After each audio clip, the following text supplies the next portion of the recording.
Ô, Verso, a gente quer logo conhecer um pouquinho dessa sua história que o traz até aqui hoje no programa, o que houve exatamente, assim, contando de uma forma um pouco resumida, no ano passado com você, no Parque do Ibirapuera, em São Paulo. Tá, eu tava já um tempinho sem treinar, tava viajando, né? E eu falei, deixa eu ir correr um pouquinho lá no Parque do Ibirapuera, né? Eu treino com assessoria de corrida, hoje eu faço corrida de montanha, né? Mas eu treino no Parque do Ibirapuera. Então, correndo, fiz o aquecimento ali normalmente, como nós fazemos, ali aqueles 10 minutinhos, né? E parei para conversar com o pessoal lá da assessoria. De repente, eu caí, eu comecei a cair, eu nem percebi que eu caí, né? Depois essa história realmente foi contada pelas pessoas, né? E eu fiquei desacordado. Foi quando começaram a me fazer o ressuscitamento, né? O pessoal começou a fazer a massagem cardíaca. E graças a Deus, tinham umas pessoas correndo lá, tinha um rapaz que era um amigo do Dr. Bruno, né, que estava correndo lá, foram correr naquele dia, e ligou para ele, e ele veio lá dar os primeiros socorros lá para mim, né? Nossa. E ele fez a reabilitação, eu voltei no quarto choque, né? Eu tive uma parada cardiorrespiratória, e aí no quarto choque que eu voltei. E daí eu fui para o hospital, de lá foram 45 minutos, né, nessa batalha da vida, né? Cheguei lá de ambulância, quando eu cheguei lá tinha uma equipe pronta para me receber. E depois de lá foram 7 dias de entubado, 7 dias da UTI, 7 dias no quarto, até eu voltar para casa depois de 21 dias. Nossa, é tudo muito impressionante mesmo. A gente vai entender com o Dr. Bruno já, né, os detalhes e a parte técnica do que houve com você exatamente. Mas você tinha algum histórico médico de doença? Costumava fazer exames periódicos? Olha, como eu sou um corredor já há muito tempo, eu fazia exames periodicamente. Todo ano era tudo certinho, não tinha um histórico nenhum, né? A não ser um caso, talvez, de família, né? Que eu tinha. Então, eu tenho um histórico de família bastante cardíacos, assim, na família. Então, eu acredito que posso ter sido um pouco isso.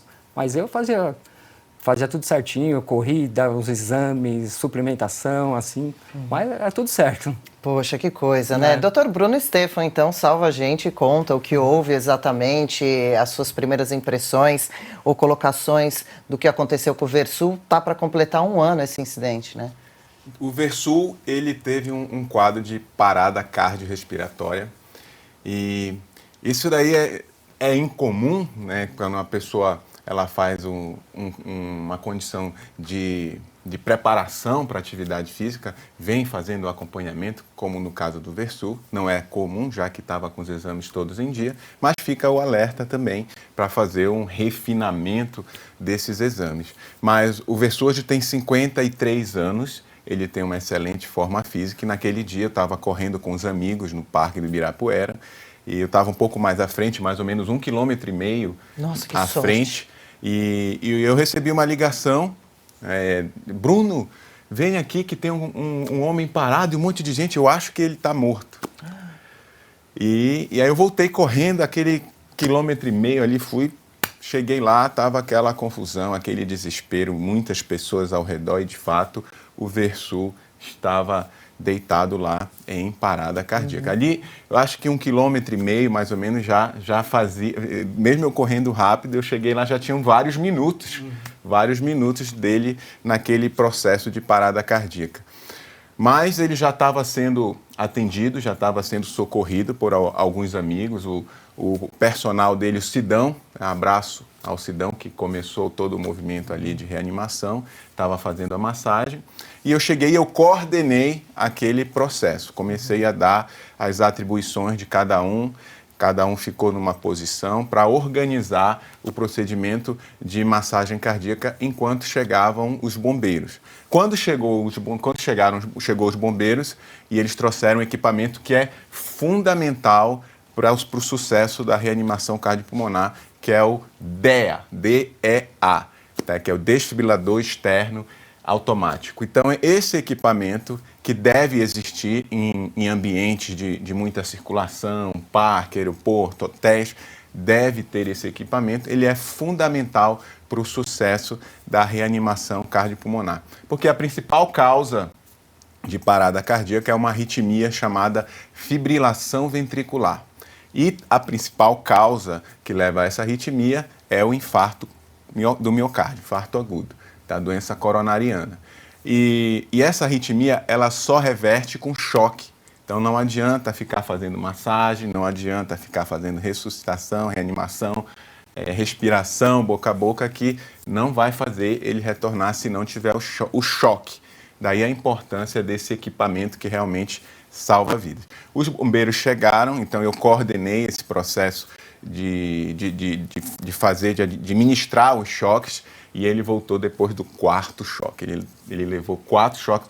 O período que eu estive lá foi mais ou menos esse período de 40 minutos, então foi por volta ali de 45 ou mais minutos de tempo de ressuscitação. Daí para frente foi feita uma ação coordenada também, que é muito importante para o sucesso do procedimento. Então, a esposa dele chegou, ela não estava na hora, a esposa dele chegou, eu conversei com ela, ela me contou mais ou menos que naquela semana ele tinha tido uma dor no peito, que foi um alerta do corpo dele dizendo que alguma coisa estava errada, mas que ele foi ao médico, e o médico, que na ocasião talvez entendeu que aquela dor poderia ser uma dor muscular, uma dor de uma outra etiologia, e pediu para ele fazer alguns outros exames. Ele, mesmo tendo essa sinalização, manteve a rotina de treino da mesma intensidade, e aí provavelmente, após ter dado o sinal da doença isquêmica, o organismo respondeu com a parada cardíaca.